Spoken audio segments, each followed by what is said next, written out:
Buenos días a todos, bienvenidos a este nuevo Café con BDO. Mi nombre es Evelyn Folgar y yo estoy a cargo del área de mercadeo dentro de BDO Guatemala. Y hoy pues estamos acompañados por Antonio Posadas, nuestro socio de consultoría, quien va a tratar el tema el Consejo de Administración como un mecanismo de sostenibilidad en los negocios. Entonces, antes de comenzar, pues vamos a platicar un poquito acerca de BDO. Nosotros pues somos BDO, somos una de las principales firmas de auditoría y consultoría en el mundo. Actualmente pues estamos facturando por encima de los 10 billones de dólares. Somos alrededor de 90,000 colaboradores y estamos en 167 países alrededor del mundo. Y tenemos un total de 1,658 oficinas. Dentro de los servicios que nosotros manejamos, pues los tenemos divididos en 4 grandes rubros, siendo el primero el área de auditoría. Y aquí en auditoría, pues vemos toda la parte de auditoría de estados financieros, auditoría de adquisición de negocios, due diligence, servicios de acompañamiento e implementación de normas contables internacionales y cualquier otro servicio especial que venga a requerimiento, pues, de nuestros clientes. En el área de impuestos y legal, pues tenemos un equipo muy extenso en cuanto a toda la parte de defensa tributaria. De igual forma, en la parte fiscal, pues tenemos planificación tributaria, auditoría fiscal, tenemos el área de precios de transferencia y nuestros servicios legales corporativos.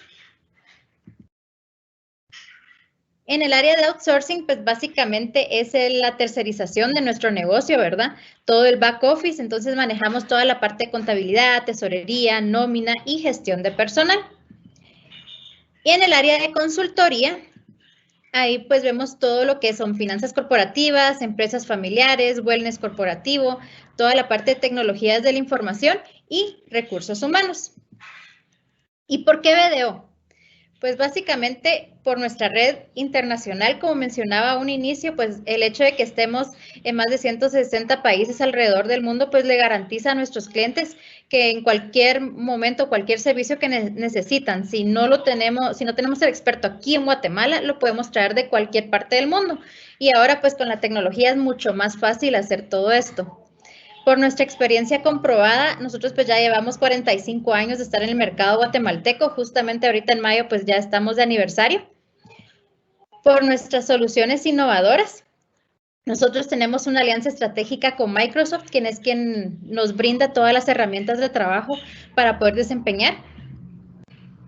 Y por nuestro sólido equipo profesional. Actualmente pues contamos con alrededor de 100 colaboradores en las distintas áreas con una expertise en cada una de las industrias.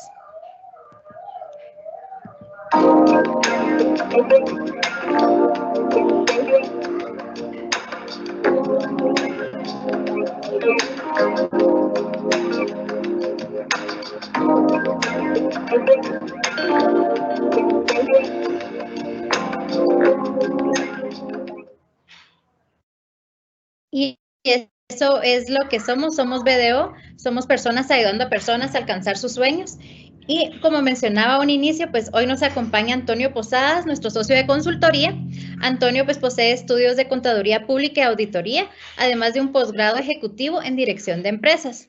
Antonio es socio del área de consultoría, forma parte de BDO desde el 2014 y es responsable de brindar asesoría a empresas familiares en temas de gobernanza, gobierno de familia, estructura corporativa y finanzas corporativas.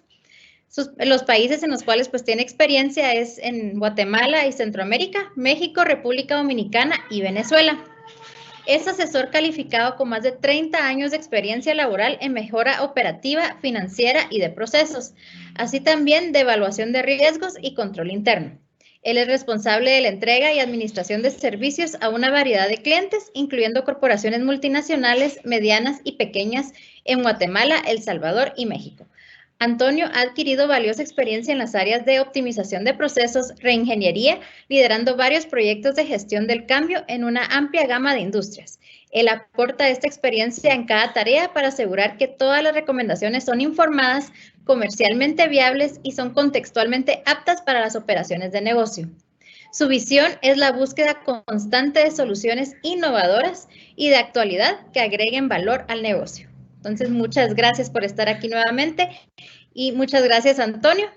ya los dejo en compañía de él para que les pueda brindar el tema, el Consejo de Administración como un mecanismo de sostenibilidad en los negocios.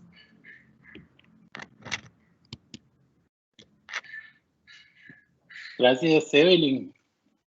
Buenos días a todos, sean bienvenidos a este webinar que hemos denominado el Consejo de Administración como un mecanismo de sostenibilidad en los negocios. ¿Me escuchan, Evelyn? Sí, sí te escuchamos. Ok, gracias. Entonces, y para ponerlos en contexto, vamos a hablar sobre las empresas familiares y sobre las sociedades anónimas. Sobre estos dos pilares vamos a llevar toda la plática el día de hoy. Y esto principalmente se debe a que, perdón.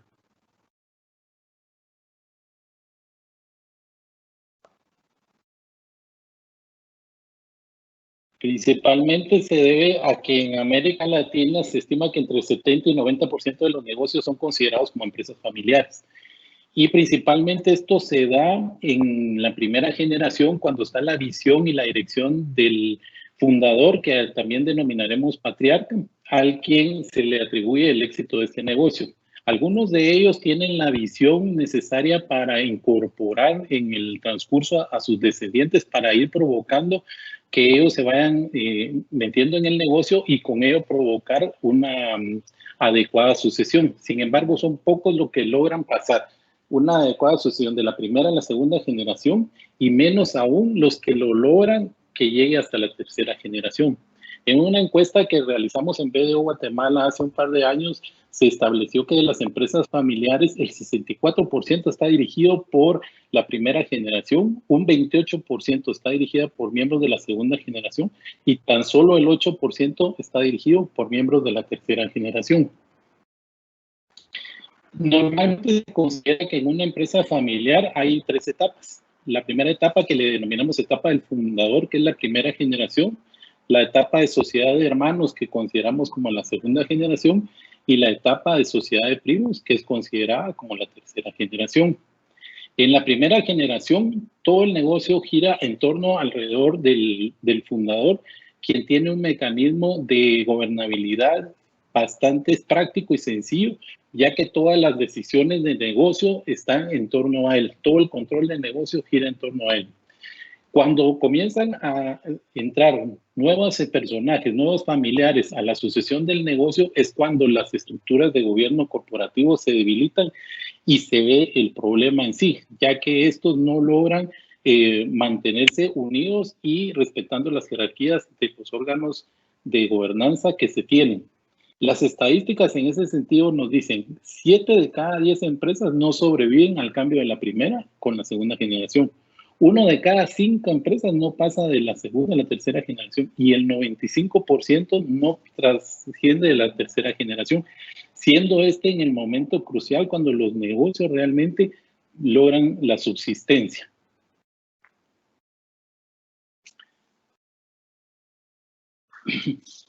Cuando se constituye una sociedad anónima, en la estructura de constitución, en esta se establece el gobierno corporativo. Ya lo trae intrínseco, que consta de asamblea de accionistas, consejo de administración y el gerente general.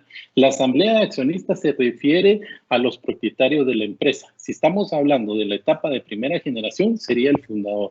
Si hablamos de la sociedad de hermanos, serían los hermanos, ya sea 2 o más hermanos que estén. Y si hablamos de la sociedad de primos, serían todos los primos que tengan la propiedad del negocio.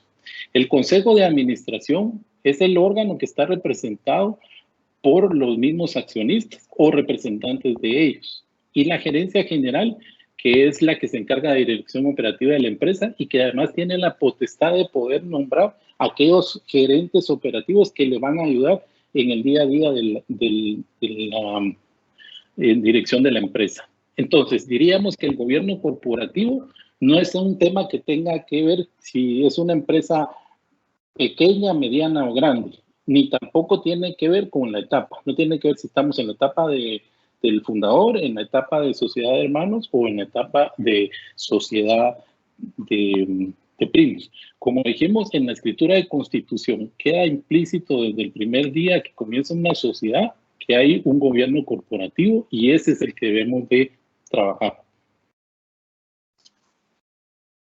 Normalmente, ¿qué sucede? Que los consejos de administración generalmente son un tema más nominal y que se encarga más de cumplir con ciertas formalidades. Por ejemplo, que tenemos que documentar la contratación de un préstamo, o bien tenemos que documentar la compra o la venta de un activo importante. En la misma encuesta que mencionábamos de BDO, en ella se determinó que de las empresas familiares, el 40% de ellas únicamente tienen el Consejo de Administración como un órgano activo y participativo en las decisiones de negocio. Entonces, ¿qué sucede en la segunda generación que no logra perpetuarse en el tiempo? Uno de los temas más relevantes es el cambio natural de liderazgo del patriarca al fundador. Como decíamos, toda la organización en esta etapa gira en torno a él y él está más enfocado en que el negocio sea eficiente y no tanto en los temas de control. Y algunas veces o generalmente puede también suceder que cuando entra un sucesor, este quiera también fortalecer más el control para controlar su negocio, como la misma palabra lo dice, y esto crea una fricción en la organización como un choque cultural. La relación familiar en torno a todos los interesados, este es un tema también muy relevante porque cuando se llega a la sucesión en los hermanos, generalmente hay problemas de índole familiar en el cual los hermanos que están fuera de la dirección de la empresa no comparten la visión y la dirección del que está nominado como sucesor y director de la compañía o gerente de la compañía, y siempre hay el celo profesional de pensar que yo podría hacer las cosas distinto o hacer las cosas mejor de como la hacen él. Otro de los factores importantes a considerar es la intromisión de los familiares políticos, generalmente el esposo y esposa que le hablan a este mismo círculo de hermanos que mencionábamos anteriormente, y eso crea un conflicto considerable en las organizaciones. Y por último, el interés particular de los actores. Puede ser y darse el caso de que un sucesor o un miembro de la familia, uno de los hermanos que son sucesores de las acciones, pero no están directamente en la dirección de la compañía, tengan otros intereses distintos al negocio. Por ejemplo, que el negocio sea de pinturas, digamos, y el interés particular de una de estas personas vaya sobre invertir en bienes inmuebles. Esto crea mucha fricción. También puede ser el hecho de que si es un único heredero, no comparte la visión del negocio que se tiene y él quiere hacer otro negocio. Generalmente lo que pasa es de que estas personas deciden vender el negocio para comenzar un nuevo negocio de acuerdo a los intereses particulares de ellos.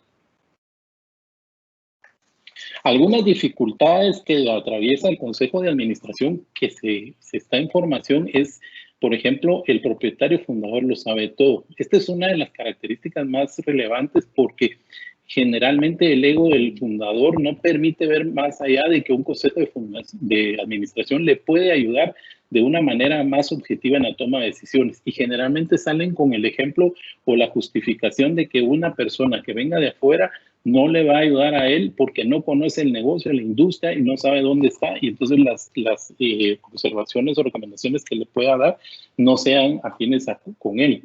El siguiente es la presencia de perfiles de sí señor.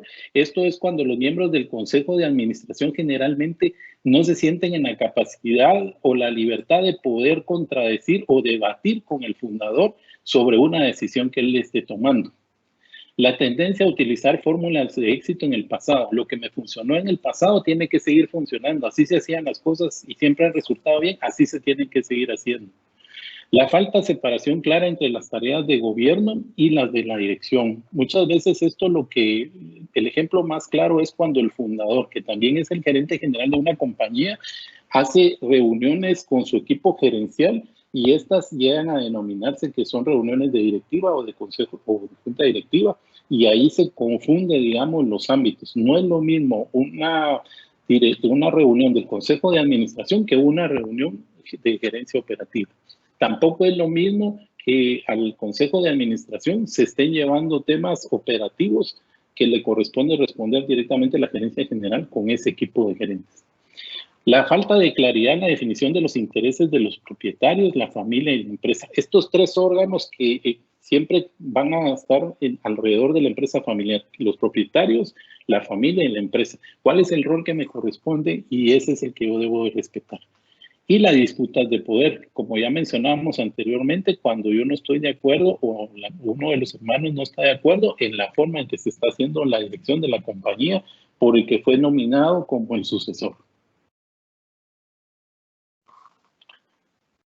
Entonces, ¿cómo logramos que una empresa familiar sea sostenible en el tiempo? Es a través de mantener y respetar las instancias de gobierno.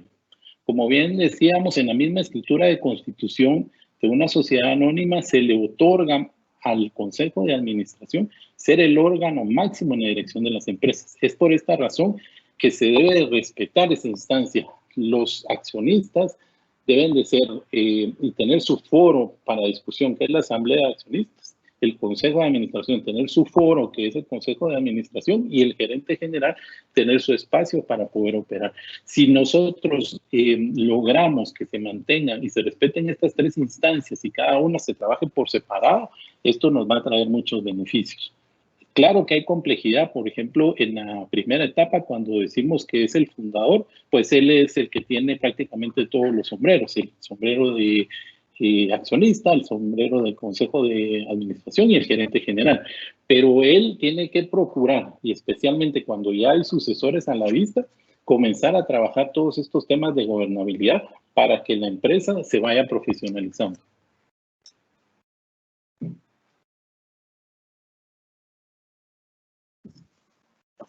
Algunas de las recomendaciones que daríamos para que esto suceda es permitir evitar la superposición y conjunción entre los procesos de gobierno y las tareas de gestión de la empresa familiar.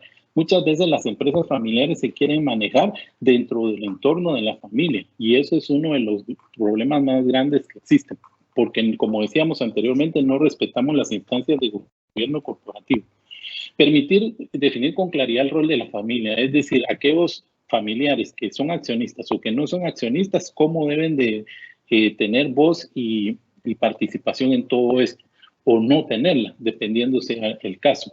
Implica contar con un directorio que actúe profesionalmente. Es por ello que más adelante nosotros les vamos a dar unas recomendaciones de cómo podemos hacer que un consejo de administración trabaje profesionalmente. Uno de los casos que nosotros podríamos trabajar es las recomendaciones de buenas prácticas. En la composición del Consejo de Administración se recomienda que las empresas tengan un Consejo de Administración integrado. Cuando es una empresa pequeña, de 3 a 5 personas. Y cuando es una empresa mediana a grande, de 5 a 7 personas.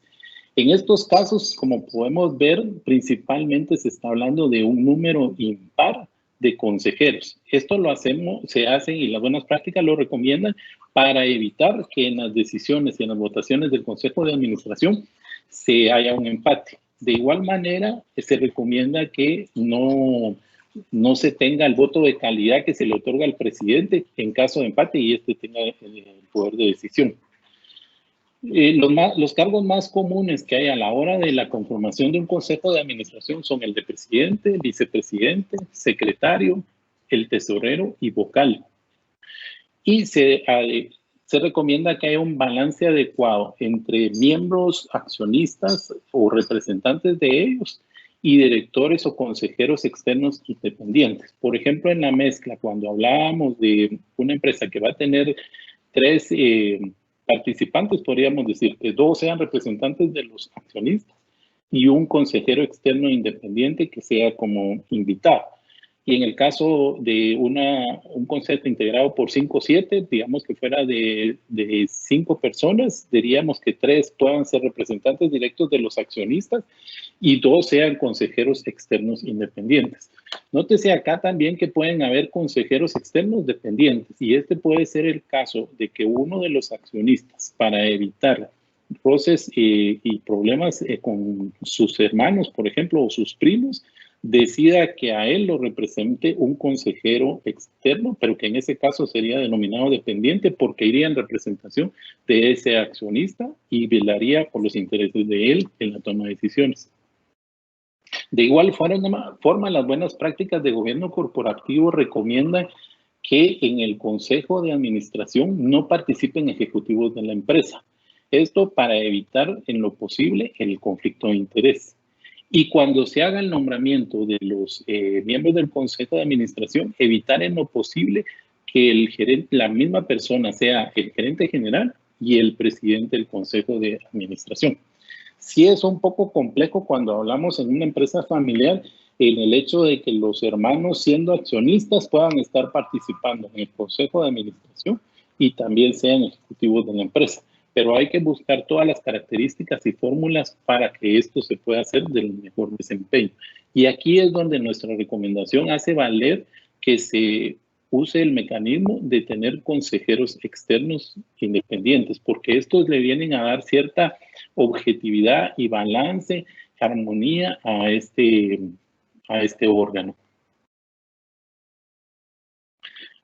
También una de las buenas prácticas recomienda la rendición de cuentas y la transparencia. Esto le corresponde al Consejo de Administración a través de mantener una adecuada rendición de cuentas de arriba hacia abajo, es decir, que el gerente general le rinda periódicamente cuentas al Consejo de Administración, quien a su vez el Consejo de Administración le rendirá cuentas a la Asamblea de Accionistas por lo menos una vez al año. Es de suma importancia que se cuenten con órganos de fiscalización. Normalmente los que se conocen son la auditoría interna y la auditoría externa. La auditoría interna es un órgano que debe depender directamente del Consejo de Administración para fiscalizar a partir de ahí todos los procesos y políticas que se han implementado en la empresa. En la práctica nos encontramos mucho que generalmente la auditoría interna o depende del gerente general o depende en algunos casos del gerente financiero. Entonces ahí no se está cumpliendo realmente la labor de transparencia y rendición de cuentas como se quiere.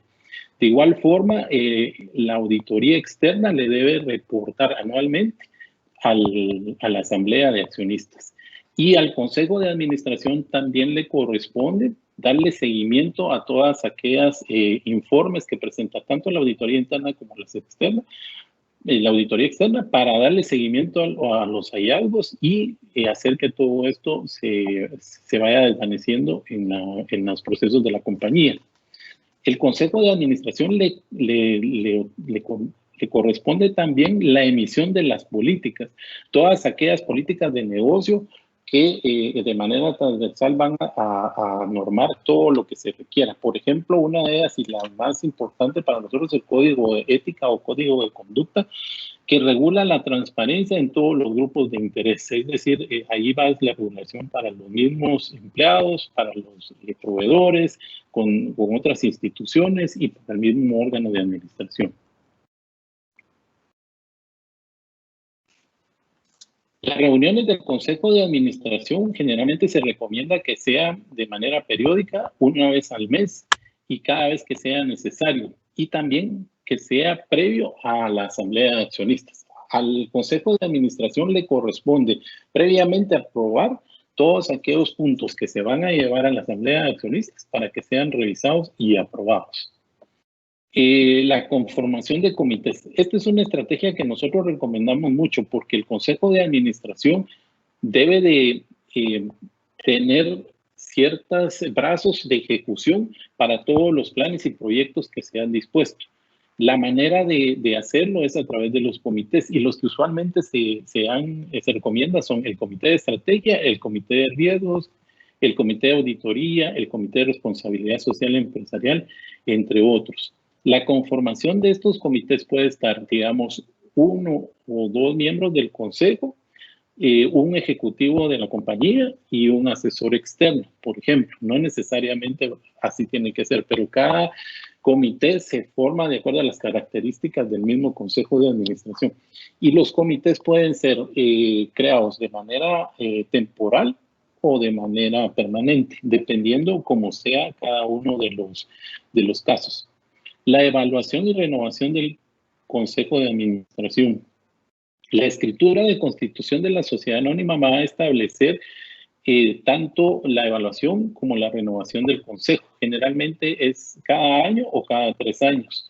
Y las buenas prácticas de gobierno corporativo recomiendan que el mismo consejo haga una autoevaluación de su desempeño anualmente y que eso lo presente a la Asamblea de Accionistas a través de su informe de gobierno corporativo. Entonces, podríamos decir que para garantizar que una empresa sea sostenible a través de generación y generación, puede ser mediante la incorporación de un gobierno corporativo activo y participativo, principalmente y con énfasis en el Consejo de Administración. En él se garantiza entonces que se cumpla todo lo dispuesto, tanto en la escritura de constitución como en las buenas prácticas de gobierno corporativo. Y estas instancias que hemos mencionado se robustecen: la Asamblea de Accionistas, el Consejo de Administración y la Gerencia General. A la Asamblea de Accionistas le corresponde en su sesión, donde participan todos los accionistas o la mayoría de ellos o sus representantes, aprobar la gestión del órgano de administración, ratificar o remover a los miembros del Consejo de Administración si es que no están de acuerdo en el funcionamiento y la labor que éste ha desempeñado, aprobar los estados financieros, conocer el informe del órgano de fiscalización y también nombrar al auditor, ¿verdad? Eso le corresponde a la Asamblea porque, como decíamos, el auditor externo le debe reportar a la Asamblea de Accionistas. Entonces le corresponde a la misma Asamblea de Accionistas aprobar la contratación de la auditoría externa y aprobar la distribución de dividendos, entre otros puntos que ellos puedan considerar.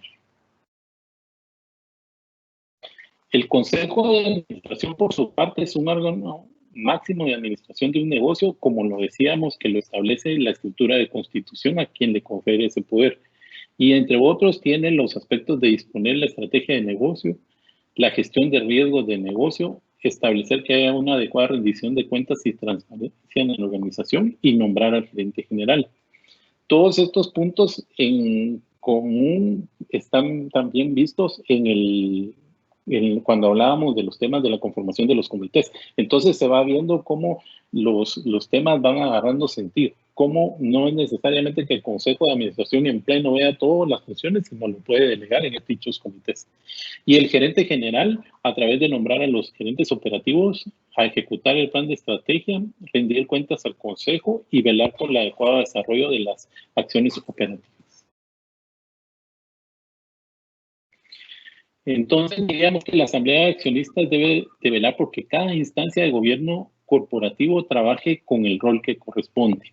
Acá es muy bien importante que sepamos que cuando hay una sola persona, un fundador, él es la Asamblea de Accionistas y como tal a él le corresponde en primera instancia velar porque todas estas instancias se cumplan. ¿Qué mejor que un fundador pueda darle el toque que él desea personal a ese Consejo de Administración, que además será la base de cómo irá trascendiendo de generación en generación? El problema radica en que muchos de los fundadores no están convencidos de que el Consejo de Administración es un órgano que les puede ayudar y lo dejan al tiempo. Y cuando vienen los sucesores, ellos establecen, por ejemplo, el Consejo de Administración y quieren participar ahí y prácticamente es como una reunión de hermanos. Entonces, nuestra mejor recomendación sería ahí que el fundador establezca el Consejo de Administración desde el inicio y él vaya llevando a sus sucesores de cómo es el manejo. Cuando una empresa lleva a la práctica estas recomendaciones, se dice que alcanzó la profesionalización y es cuando generalmente vemos que una empresa familiar se convierte en una familia empresaria. Esto para nosotros como BDO es uno de los 3 pilares que tenemos para asegurar la sostenibilidad de los negocios. Esta es la parte de gobierno corporativo. Aparte hablamos sobre el tema de gobierno de familia y aparte sobre el tema de estructuras corporativas, protección del patrimonio y disposición del patrimonio, que estos 2 temas últimos seguramente los abordaremos en sesiones futuras. Muchas gracias por su atención. Quedo a las órdenes. Evelyn, por si hay alguna pregunta.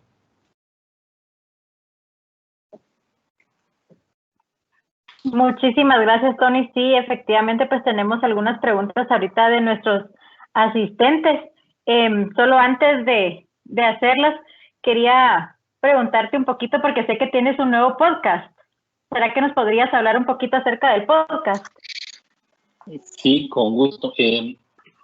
Semanalmente estamos desarrollando un podcast en el cual estamos entrevistando a distintas personalidades.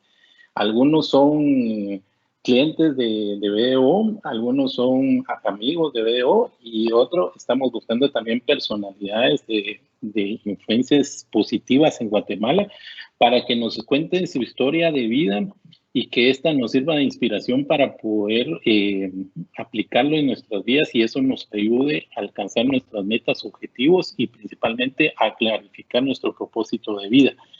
Hoy por hoy llevamos 14 podcasts, todos muy interesantes, muy variables, con gente de distintas generaciones, hombres y mujeres, y que cada uno desde su espacio está haciendo las cosas positivamente para Guatemala y eso nos puede servir de fuente de inspiración a nosotros. Excelente, buenísimo. Sí, entonces los invitamos a todos a seguir a Antonio en su podcast de Martes Tonificado. Todos los martes está lanzando su podcast. Y ahora sí, pues después de este pequeño paréntesis, pues ya iniciamos con las preguntas. Y la primera pregunta que tenemos hoy es, ¿cómo podemos hacer para que las siguientes generaciones se interesen en el negocio? Yo creo que corresponde mucho lo que hablaba del fundador. El fundador tiene que ser el que tiene que incentivar esto. Les quiero poner el ejemplo. Yo trabajo con un cliente que decidió apoyar la estructura del consejo de administración y darle validez a toda esta gobernanza. Y el primer consejo de administración que se hizo fue él, sus hijos y un funcionario en la compañía. Y es cierto que ahí nos contradecimos un poco en el tema de las buenas prácticas, pero es importante que se sepa que hay que ir dando los pasos. Y en este sentido, este fundador lo que está poniendo ya es ese ejemplo que mencionaba. Él está propiciando que haya un foro de discusión del negocio donde solamente se habla del negocio. Ahí no se puede hablar de temas familiares ni particulares, sino que solo del tema del negocio. Entonces, este está integrado por el papá, los 4 hermanos, una ejecutiva de la empresa y yo estoy como independiente, digamos. Entonces, sí se están dando los pasos necesarios para hacer esto. ¿Y él qué es lo que está buscando? Ya darle la solidez a su empresa y la participación a sus hijos en torno al negocio. Cabe mencionar que muchas personas, incluyéndolo a él, comienzan a hacer que sus hijos, a motivar a sus hijos para que participen en el negocio en algunas áreas operativas o en temas específicos. La cuestión es de que todo se trabaje con disciplina y que sean parte del equipo de trabajo, que no haya una diferenciación, digamos, considerable entre un ejecutivo de la compañía y un hijo. El hijo tiene que entrar con las mismas disposiciones y características de cualquier empleado en la compañía para no crear el conflicto dentro de esa organización. Ok, muchas gracias. La siguiente pregunta que tenemos es, si actualmente el patriarca es el único con acciones, ¿recomienda que se comiencen a hacer asambleas de accionistas con los futuros accionistas? No necesariamente como asamblea, pero sí podrían estar ellos invitados, digamos, para saber cómo se lleva a cabo una asamblea. Yo creo que cada instancia de gobierno debe de ser así, como una prueba, digamos, irlos acompañando. Ellos no van a tener ni voz ni voto, pero deberían y podrían estar en esta asamblea.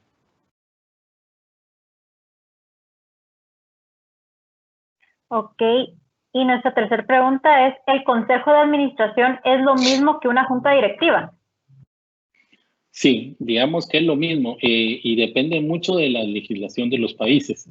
Por ejemplo, en Guatemala se denomina Consejo de Administración. Ese es el órgano máximo. Entonces, digamos, está la Asamblea de Accionistas, el Consejo de Administración y la Gerencia General. En El Salvador, por ponerles un ejemplo, está la Asamblea de Accionistas, está la Junta Directiva y está el Gerente General. Entonces, la denominada Junta Directiva va a ser dependiendo el territorio, la ley que lo establezca. Por ejemplo, Guatemala, el Código de Comercio establece que el órgano de administración es el Consejo de Administración o en su caso, el administrador único, que no nos vamos a referir a eso hoy, y en el caso de El Salvador, está conferido y denominada junta directiva. En Guatemala, a una empresa, a una sociedad anónima guatemalteca, no se le puede denominar junta directiva, se le debe denominar consejo de administración. Muy interesante. La siguiente es, en su experiencia, ¿qué es lo más común que se decida hacer en cuanto al involucramiento de familiares políticos? Para eso nosotros lo que recomendamos, y como les mencionaba al final de la charla, es nosotros basamos todo esto de manera integral. Tenemos 3 pilares. Gobierno corporativo, que es específicamente para las empresas. Gobierno de familia, que es específicamente para la empresa, y la estructura corporativa. Cuando nosotros hablamos de gobierno de familia, ahí la recomendación de buenas prácticas nos lleva a que haya un protocolo de familia. Y en ese protocolo de familia es donde se debe establecer toda la manera en que la familia se va a relacionar con la empresa. Por ejemplo, uno de los casos más comunes podría ser que familiares no son accionistas que podrían trabajar en la empresa. Entonces, para poder trabajar dentro de la empresa, primero debería de cumplirse los requisitos que establecemos dentro del protocolo de familia y pues luego ya aplicar como cualquier ejecutivo para cualquier posición dentro de la empresa.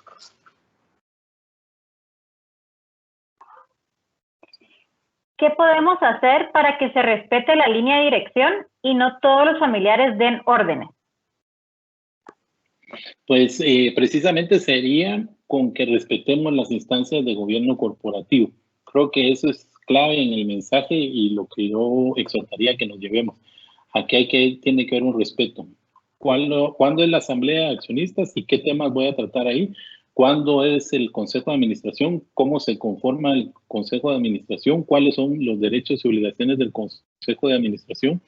Que claramente está establecido en el Código de Comercio y está establecido en la escritura de constitución de las sociedades y cuál es el rol que le corresponde al gerente general. Si nosotros respetamos las instancias de gobierno corporativo, es donde se comienza a fortalecer y a profesionalizar todo esto.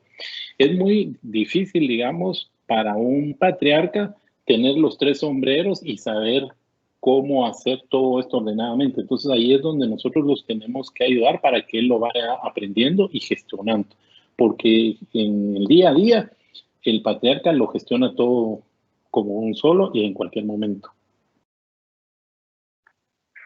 ¿Y cuál es el momento idóneo para hacer el cambio entre una generación y otra?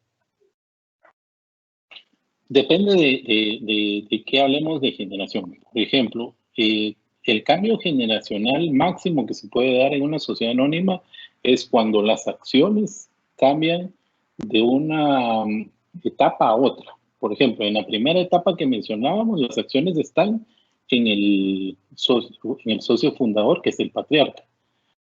En lo tradicional o común es que al momento del fallecimiento del patriarca, en la herencia, las acciones pasan a la segunda etapa, que sería la sociedad de hermanos. Y al fallecimiento de estos pasa a la siguiente etapa en herencia a la sociedad de primos. Generalmente, y lo usual es eso, o sea, es una herencia lo que se da. Y ahí es cuando se da el cambio generacional. Desde el punto legal, creo que esa sería la respuesta. Ok, muchas gracias. Y la siguiente ¿es necesario crear comités o se podría delegar esas tareas a los ejecutivos de las empresas? Yo diría que es el mecanismo más idóneo y recomendado de las buenas prácticas, porque siempre llevando esto a la instancia del Consejo de Administración, a quien le corresponde y es su responsabilidad, desde este foro se va a ver todo con una sombría y un alcance de mayor amplitud. Mientras que si se delega como una cuestión operativa, llamémosle así, se va a caer en eso. Entonces, no sería el mismo enfoque. Por ejemplo, veamos el caso de la auditoría. La auditoría tiene que ser respaldada al 100% por el Consejo de Administración. Si el proceso de la auditoría, por ejemplo, se lo delegamos al auditor, al gerente financiero, es lo que no queda bien, ¿verdad? Porque entonces el auditor le reporta al gerente financiero y ahí resulta siendo juez y parte. La visión del Consejo de Administración es una visión estratégica y como tal siempre va a ser diferente a la visión de un ejecutivo que es una visión más operativa. Ok, muchas gracias. Y la siguiente que tenemos es, en su experiencia, ¿cuánto tiempo podría llevar este proceso, tomando en consideración que es familia y a veces es complicado que todos se alineen?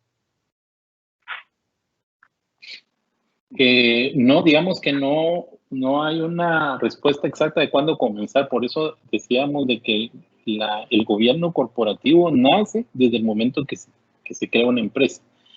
Entonces, mi mejor recomendación es de que desde ese día se comience. ¿Y por qué razón? Porque algunas veces un empresario, un fundador, no dimensiona lo que la escritura de constitución dice a la forma de gobierno que él quiere. Y entonces un abogado puede hacer una escritura de constitución, pasársela a él, se constituye la empresa y se echa en marcha. En el tiempo él se da cuenta que la gobernanza no es así como él la quería, pero ya está en la escritura de constitución, entonces eso ya lleva a otros problemas. Lo más importante debería ser que un fundador conociera sobre el aspecto de gobierno corporativo y la escritura de constitución plasmara la visión de él para llevarla a cabo. Y para mí la importancia de esto sería que desde el día 1 se comience con la gobernanza de la empresa. Nunca se me va a olvidar la exposición que dio uno de los fundadores de Estudio Domo en Guatemala, que él decía que antes de comenzar a poner en práctica su emprendimiento, él se dio a la tarea de investigar todos los temas que concernían al torno de la empresa. El tema fiscal, el tema de gobierno, el tema de permisos, etcétera. Todo él se preparó y todo lo fue haciendo de la mejor manera para que desde el día 1 su empresa funcionara como debería de ser. Y eso creo que es la mejor recomendación que podemos tener. El gobierno corporativo de una sociedad anónima comienza desde el día 1.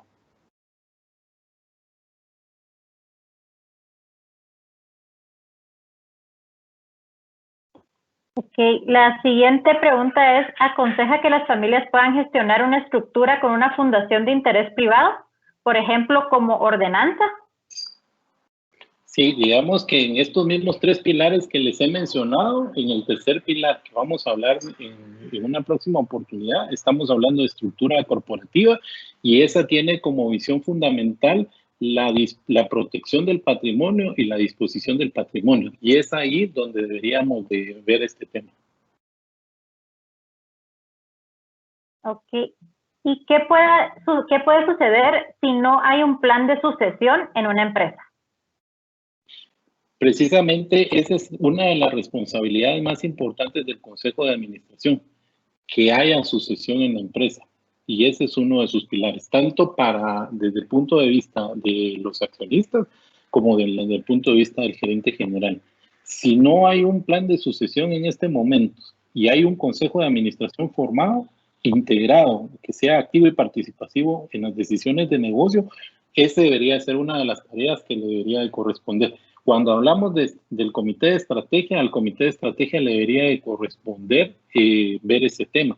En algunas empresas un poco más maduras también se crea el comité de gobierno corporativo que también viene a apoyar en todos estos temas.